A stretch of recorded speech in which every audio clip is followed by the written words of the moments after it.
Bom, e o presidente do Senado, Rodrigo Pacheco, definiu uma data para deixar a política.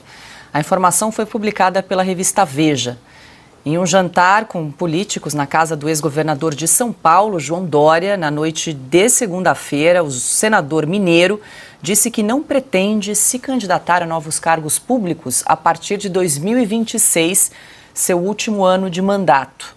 Segundo a reportagem, o presidente do Senado disse ainda que o poder público é carente de homens públicos de bom senso que não aceitam ser guiados por extremismos e pela polarização. Consta, eu quero te ouvir, dá para acreditar aí no presidente do Senado, Rodrigo Pacheco, que diz que vai encerrar a carreira em 2026?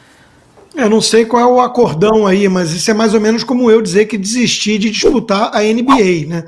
Tudo bem que ele é hoje o presidente do Congresso, mas ele sabe, como todo o Brasil sabe, que ele não vence mais uma disputa nem para síndico de prédio, né? Então ele não tem a menor chance de continuar na política se houver alguma disputa fair, justa, transparente, né? Ele se queimou com o Brasil todo porque o Brasil já percebeu que ele é não só covarde, ele é cúmplice do projeto de poder totalitário em curso, que quer censura, que quer o arbítrio supremo e por aí vai, né? Então, eu não sei qual é o acordão entre eles, se há algum ou não.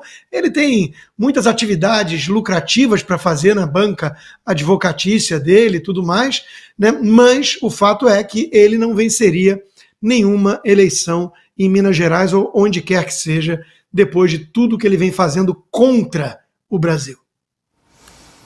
Pois é, Paulo, quero te ouvir aqui e vou trazer aqui um trecho da declaração do Rodrigo Pacheco aí nessa reportagem da revista Veja, que disse o seguinte, aspas, o poder público é carente de homens públicos de bom senso que não aceitam ser guiados por extremismos ou pela polarização, fecho aspas aqui para o presidente do Senado, Paulo. O poder público também é carente de homens de coragem, de homens que tenham compromisso com os juramentos que fazem, porque quando a gente assume um mandato parlamentar, você faz um juramento à Constituição, né? Então também está faltando isso. Quanto à decisão do Rodrigo Pacheco, me parece que é uma decisão baseada numa leitura política sobre as suas possibilidades eleitorais. Não posso aqui entrar na cabeça do Rodrigo Pacheco, pode ser que ele decidiu, não quero mais, vou cuidar da minha família e dos meus negócios. Ok, mas digamos que ele quisesse continuar. Veja, ele disputar a presidência da República não vai conseguir, não tem viabilidade. Disputar a reeleição no Senado em Minas Gerais, muito difícil, o desgaste dele é enorme. Ele mesmo chegou a dizer que não conseguia mais comer um pão de queijo na rua, no seu estado. Então não pode. Se não pode disputar o Senado, que não é viável, também não é viável disputar o governo. E aí vai voltar a ser deputado, que ele já foi, então não dá para voltar, ele já presidente do Senado e tal, resolveu parar. Às vezes não é uma decisão, é uma imposição da realidade. E aí, Piotr, você também acha que é uma imposição aí? Pacheco viu que está em baixa na popularidade, já resolveu dizer, olha, eu vou sair em 2026, antecipou?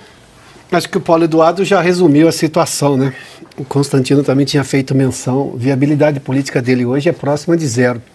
Agora, não sei se ele está esperando uma vaga no Supremo que possa vir a surgir, se ele está esperando alguma vaga num TCU da vida, ou sei lá, no STJ, essas coisas todas. Ele é advogado, ele conhece a lei. Tem uma coisa que é importante dizer, é que o Rodrigo Pacheco conhece bem a legislação. Eu conheci pessoas que o conhecem bem para perguntar justamente qual era a opinião que tinham antes de tudo isso, que ele é acusado de omissão e de forma muito clara, né? Aí ele diz que não, faltam homens que não queiram ficar... como é que é a frase, Paula? Repete para mim da questão da polarização. Que ele disse. Mas eu prefiro dizer que estar à frente do Congresso Nacional, estar à frente da presidência do Senado, requer coragem, e não é todo homem que tem essa coragem. Não basta ser competente na iniciativa privada para ser bom político, não. Essas coisas... Teve uma ideia muito falsa, uma bobagem que se disse, o sujeito é bom gestor, então ele vai para o setor público e vai ser bom gestor. Não, não funciona assim, porque na empresa dele, por maior que seja, ele tem um conselho. Um presidente da República, um governador de estado, um prefeito, tem a Câmara, tem a Assembleia, E tem, no caso do presidente da República, tem o Congresso Nacional inteiro, são 81 senadores, 513 deputados, e uma decisão do setor público requer uma série de regras a serem cumpridas. Então, quer dizer, não é assim que a coisa funciona. Eu que vi, por exemplo, líderes políticos do porte de Mário Covas, de Severo Gomes, de Franco Montoro, de Ulisses Guimarães à frente da Constituinte. Você acha que o Pacheco tem alguma similaridade, por exemplo, com Ulisses Guimarães? Porque aquele era um momento difícil do país, como nós estamos vivendo agora. Aquele era um momento de transição política do país. E nós tivemos Ulisses Guimarães para lidar com tudo aquilo. Nesse momento, nós não temos líderes políticos na frente do Congresso, no comando do Congresso, para lidar com essa situação e, ao menos, defender as prerrogativas do Congresso Nacional. Defender o que a Constituição garante ao Congresso. Daí, acho que chegou à conclusão de que ele não é o homem certo para essa tarefa. Vou trazer aqui a frase, mais uma vez, Piotr, aspas aqui para Rodrigo Pacheco. O poder público é carente de homens públicos de bom senso que não aceitam ser guiados por extremismos e pela polarização. A defesa do Congresso Nacional seria um extremismo? A defesa dos conceitos constitucionais que garantem as prerrogativas do Congresso Nacional seria um extremismo? Não, não seria. Não é polarização também. É só isso que a gente pediu do Rodrigo Pacheco. Ninguém pediu para ele abraçar um lado, se bem que, convenhamos, do ponto de vista hoje, ele é quase o líder do governo do Congresso, né? Porque o Senado tem sido extremamente amigável ao governo Lula. E deveria ser fiscalizador do governo, mais fiscalizador. Não é o que a gente viu. Tem várias interpretações nas entrelinhas. Sim, aqui dessa claro. Fala do Rodrigo Pacheco. Bom, agora a gente volta para falar do Supremo, porque a Corte formou maioria para validar as restrições impostas para a nomeação de políticos em cargos de diretorias e conselhos em empresas estatais. Os ministros julgaram uma liminar concedida pelo então ministro do STF, Ricardo Lewandowski, dias antes de se aposentar. Na ocasião, Lewandowski acatou uma solicitação do Partido Comunista do Brasil. André Mendonça, Dias Toffoli, Nunes Marques, Alexandre de Moraes, Luiz Roberto Barroso e Edson Fachin votaram para derrubar a liminar de Lewandowski e fazer valer a lei das estatais.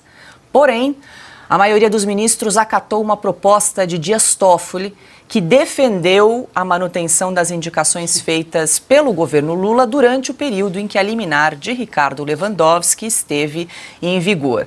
Hein, Paulo? Deram um jeitinho ali de fazer valer a lei das estatais no momento ali, numa janela temporal ali das indicações que é do presidente Lula, né, que devem ser mantidas, se a gente lembrar que Aloysio Mercadante para a presidência do BNDES e também Jean Paul Prats para a Petrobras, né? Antes de assumir o cargo, Mercadante era presidente da associação Perseu Abramo, que era ligada ao PT, e Jean Paul Prats era senador pelo Rio Grande do Norte, ou seja, não se encaixava ali nos artigos da lei das estatais, eles fizeram valer ali momentaneamente. Olha, é um malabarismo hermenêutico para chegar a essa conclusão possível. Não, é um arranjo, uma gambiarra essa interpretação, para falar um português bem claro. Como assim? A lei foi suspensa quando a decisão liminar. Então, nomeou-se o Mercadante e o Jean Paul Prats. Aí, depois que o tribunal entende que essa suspensão não era correta e que a lei é constitucional, então mantém-se aquilo que estava sob efeito da liminar que suspendeu o que não era correto. É até difícil de entender, sabe? Isso ofende o bom direito. Essas coisas é que vão minando, que vão expondo a Suprema Corte ao descrédito. Precisa disso. O Mercadante e o Jean Paul Prats valem tudo isso.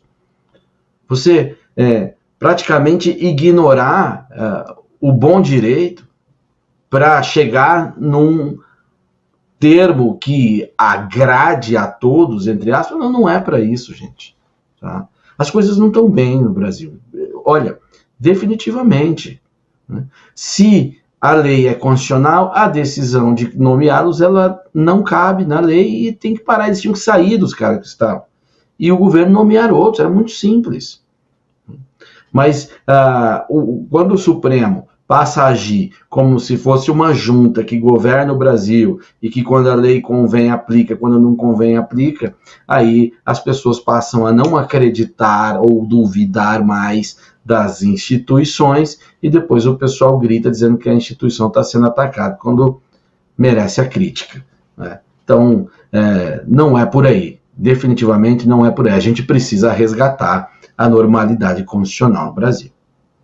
Pois é, consta mais uma insegurança jurídica aí nessa decisão, né? O STF forma uma maioria para validar a restrição de políticos, indicação nas estatais, mas mantém aí os nomes indicados pelo presidente Lula. Mas o Barroso, o presidente do STF, jura que é mito essa coisa de insegurança jurídica no país, né? Óbvio que é. Eu me lembrei daquela famosa frase do Santo Agostinho, dai-me castidade, mas não agora. Ou então da ministra Carmen Lúcia, que vai assumir o TSE, dizendo, é censura contra o Brasil Paralelo. Mas, excepcionalmente, até segunda-feira, tudo bem. Talvez de 2124, né? Então, é o seguinte, né? Olha, tem que valer a lei das estatais. Mas o PT, a gente permite a janelinha, a malandragem, e aí depois a gente vê isso. Isso é mais uma prova, Paula, além da insegurança jurídica causada pelo arbítrio e pela camaradagem petista desse Supremo, é mais uma prova da necessidade de privatização. O Estado não tem que ser empresário. E aí, quando tem um governo mais sério, técnico, como o do Bolsonaro, bota-se gente qualificada no comando das empresas. Mas quando volta a esquerda ao poder, vira feudo partidário e politicagem uma vez mais. Então, só tem uma saída para esse problema de forma estrutural. Privatize já. Piotr. Primeiramente que vamos só entender claramente a lei. Era só uma interpretação constitucional que estava fazendo o Supremo. Era só dizer se aquele entendimento da lei que proibia pessoas que vinham de organizações políticas assumirem estatais, confrontando justamente a lei das estatais aprovada lá. Bom, era só isso. Então, não tem o benefício de uma lei não pode retroagir para punir, porque neste caso era só dizer a lei foi ofendida, a Constituição foi ofendida, volta-se o entendimento e anula-se tudo que foi feito, a revelia da lei, a revelia da Constituição. Aqui era só uma interpretação constitucional que não venha ninguém dizer assim, mas não pode retroagir para punir. Não, mas não é uma questão, era só interpretação constitucional. O Supremo só voltou a dizer que aquilo valia, então tinha que estar valendo. Agora a gente chega à seguinte conclusão, no Brasil já teve um fenômeno de lei que pega e lei que não pega. Né? A lei que pegava, a lei que não pegava. É surreal.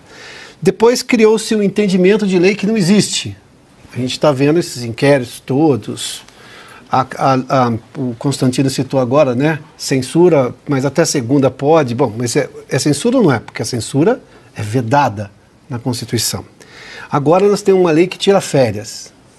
Tiram férias por um tempo, férias reconhecidas pelo Supremo, mas agora passa a valer novamente. Como é que alguém leva a sério o Supremo Tribunal Federal sobre isso? Não no que ele acertou em dizer é constitucional, na exceção que ele fez.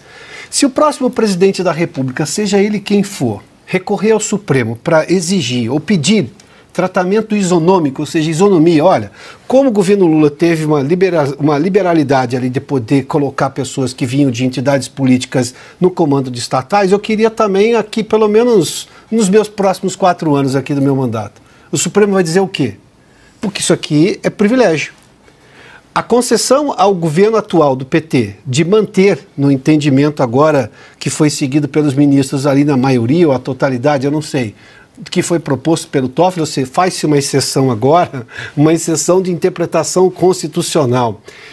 Não poderia estar todas essas palavras na mesma frase, mas sim, é uma exceção de interpretação constitucional.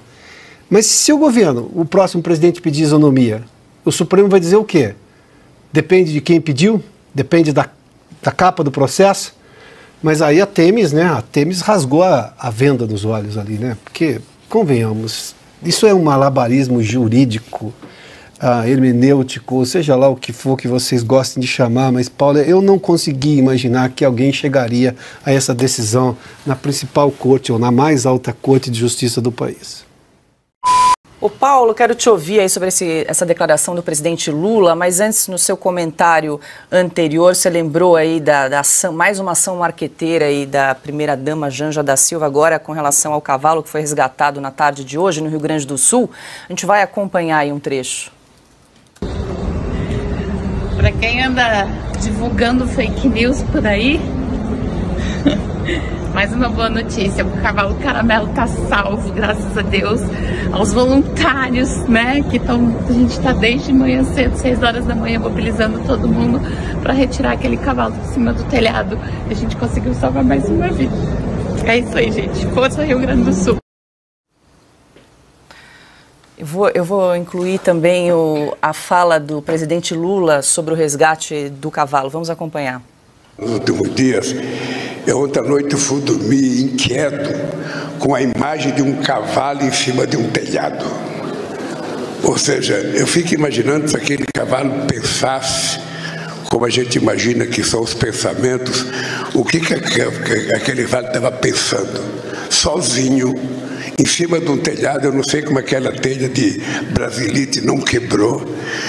E, sabe, e hoje eu fiquei sabendo que já salvaram o cavalo, conseguiram tirar o cavalo. Espero que ninguém monte naquele cavalo durante um bom tempo, porque ele merece um bom descanso. O que vocês viram anunciar aqui... Agora sim, Paulo, tem o repertório aí para você fazer os comentários, arrematar. Esse cavalo, né, é um símbolo, ele ganhou o nome, né, o cavalo Caramelo, porque o cachorro Caramelo é uma figura muito popular hoje, né, então o cavalo Caramelo agora também tornou-se um personagem, é o símbolo ali, a Janja falando como uma blogueirinha paulistana, né, o cavalo Caramelo e tal, um som anasalado, né, um sucesso nas redes, né, pena que muitos dos gaúchos não tiveram a mesma atenção do governo, do presidente, da primeira-dama, que o cavalo Caramelo, né? O sonho de muitos gaúchos era ser um cavalo Caramelo, numa situação dessa. Que ironia, não? Ainda com a fala de Lula, né? O homem que conhece o povo. O Lula tá mal, né? Ele sabe que tá muito mal, ele sabe que a moral dele tá no pé, e aí ele vem com aquela história de que eu conheço o povo, ele quer se reconectar, né, com o povão, com as massas. Por isso que ele arrisca essas situações de dia a dia, que o pobre precisa de tal coisa, a mulher precisa da máquina de lavar. Por que ele fala isso? Porque a experiência pessoal dele é incompatível com a agenda que ele assumiu para se dar bem com a sua própria militância. O Lula era um sujeito bruto, lá do ABC, em entrevista a Playboy no final dos anos 70, ele disse, eu ficava lá no sindicato esperando uma viuvinha bonitinha aparecer para eu me dar bem. Não era esse cara aí que a militância espera, que valoriza a mulher, né, igualdade e tal, essas coisas todas. Não, a experiência dele é outra. E nessa crise que ele passa, ele volta a ser o Lula raiz, e aí sai o Lula de verdade. E não o Lula desenhado na porta do DCE. O Lula é esse cara aí, né, que já falou tantas outras coisas. Falou de Pelotas, né, lá no Rio Grande do Sul, que era um polo exportador de homossexuais. Mas ele tem licença para fazer essas coisas, porque isso interessa à militância que colocou no Lula o operário, né, um símbolo, o agente transformador, e que ia viabilizar a implementação de toda a agenda da esquerda. Mas quando ele falou aí da máquina de lavar, importante para a mulher, né, ele me lembrou de uma situação, a novela Tieta, né, inspirada num romance do Jorge Amado, baseada no romance do Jorge Amado, tinha um personagem, o Timóteo, que era vivido pelo ator Paulo Berti, e ele era casado com a Elisa, se não me engano, a personagem.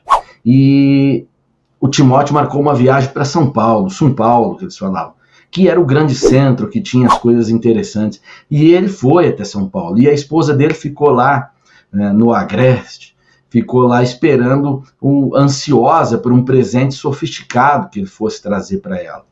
Aí ele chega de viagem com a caixa imensa e ela vai eufórica para abrir a caixa, e quando ela abre aqueles presentes, estava lá um jogo de panelas. O Lula é mais ou menos esse cara aí, uma espécie de Timóteo do ABC. Consta, o Lula quer saber o que o cavalo estava pensando em cima do telhado. Foi isso que a gente acompanhou, é isso? Tem gente aqui no chat falando que se era um cavalo ou uma égua, enfim, saiu na imprensa que era um cavalo chamado Caramelo, depois parece que no resgate descobriram que era uma égua, enfim. Fato é importante que o cavalo já está resgatado, devidamente salvo, mas saíram essas pérolas aí ao longo dessa tarde. Pois é, o cavalo resgatado obviamente é boa notícia, nós temos também que tentar resgatar todos os animais, nós do 4x4 mesmo ajudamos com doações para ONGs que estão resgatando cachorros, por exemplo. Agora, eu fiquei preocupado quando o Lula fez essa análise, né, do que o cavalo estaria pensando se pensasse. Eu fiquei pensando o que o Lula estaria pensando se pensasse. E fiquei com medo dele indicar o cavalo para o Senado, como Calígula fez com Incitatus, né? Então também talvez seja uma alternativa. Acho que o melhor comentário sobre essa encenação toda da primeira-dama e do próprio Lula, né?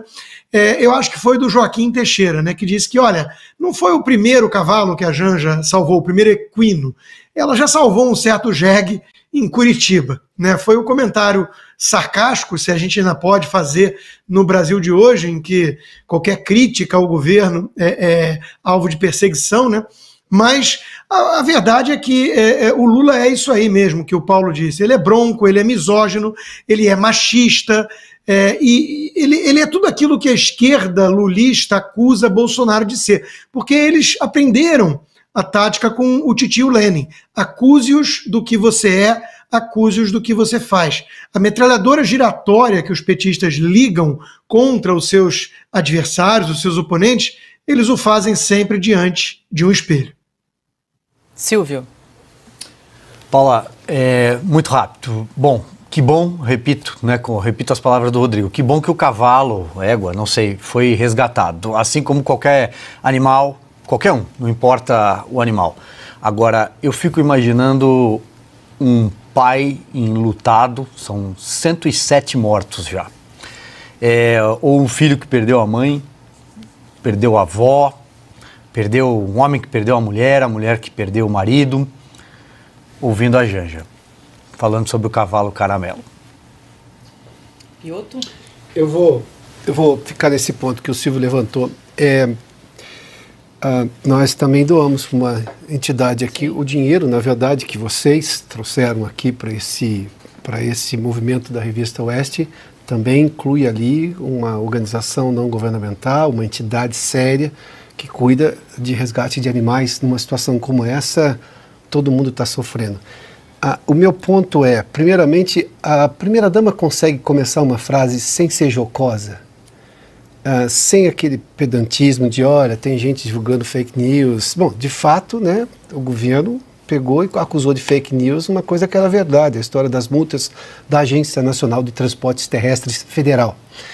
Vou sempre citar isso aqui, porque isso foi uma mentira que, em tese, o governo. A história, por exemplo, da ajuda do Uruguai e tudo mais. Mas vamos lá, voltando só à questão do cavalo. Se tivesse uma pessoa ali embaixo, afogando-se, ela também tentaria ajudar o cavalo.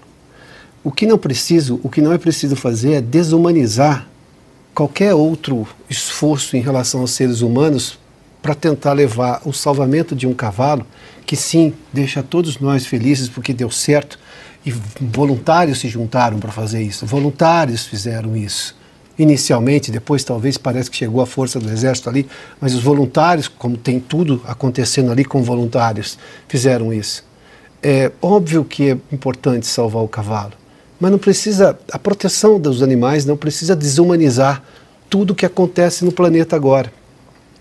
O Silvio fez menção, imagina o que pensa, por exemplo, o pai de uma criança que morreu na enchente, um familiar qualquer, não importa qual o vínculo, um amigo, quando vê que o cavalo ganhou essa menção especial do presidente e da primeira-dama e não ganhou, por exemplo, uma vítima que foi salva ou um trabalho de resgate de voluntários, dos bombeiros, dos socorristas, de médicos, de homens do exército, por que não citar esses heroísmos também em relação às pessoas? Não tem de separar as coisas, uma coisa mais importante que a outra. Não, a gente está fazendo esforço para todo mundo. Ninguém vai escolher, ele vai fazer o possível para ajudar todo mundo. Não tem escolha de Sofia nessa hora. Não, você vai fazer todo o possível, porque a essência humana é sempre essa. Aí vem sempre esse pedantismo, né, da primeira-dama, essa coisa jocosa. Aí vem o Lula, o que o cavalo estava pensando.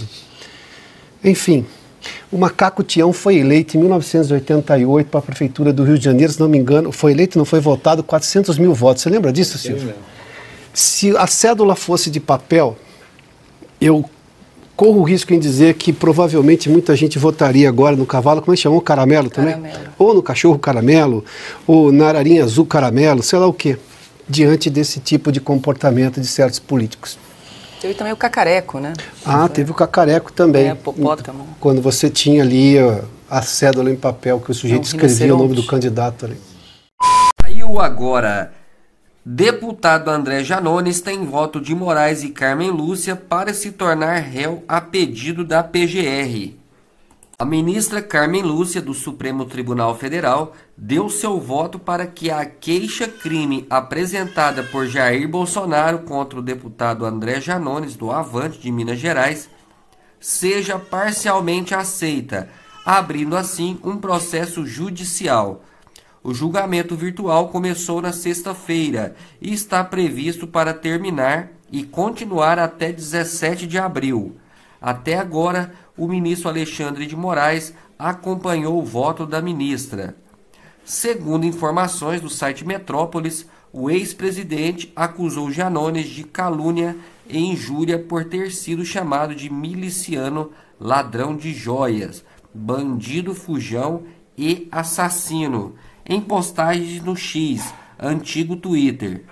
A ministra Lúcia considerou que há evidências mínimas de autoria e materialidade do delito de injúria, mas não do crime de calúnia.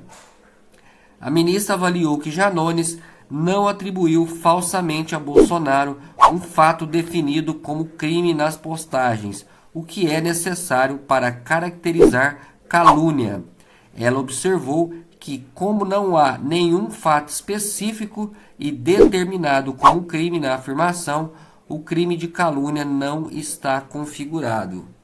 Carmen Lúcia apontou que Janones não nega o conteúdo das declarações feitas e argumenta que as expressões consideradas criminosas foram dirigidas de forma genérica e sem individualização dos destinatários. Isso não permite concluir, por mera presunção, que houve violação da honra do querelante, já que, segundo suas próprias palavras, não houve demonstração de ofensa específica contra ele. A ministra concluiu que não foi evidenciada a relação entre as falas de Janones e sua atividade parlamentar. Ela afirmou, portanto, descarto a possibilidade de invocar a imunidade material parlamentar neste caso. A Procuradoria-Geral da República se manifestou a favor do recebimento da queixa-crime.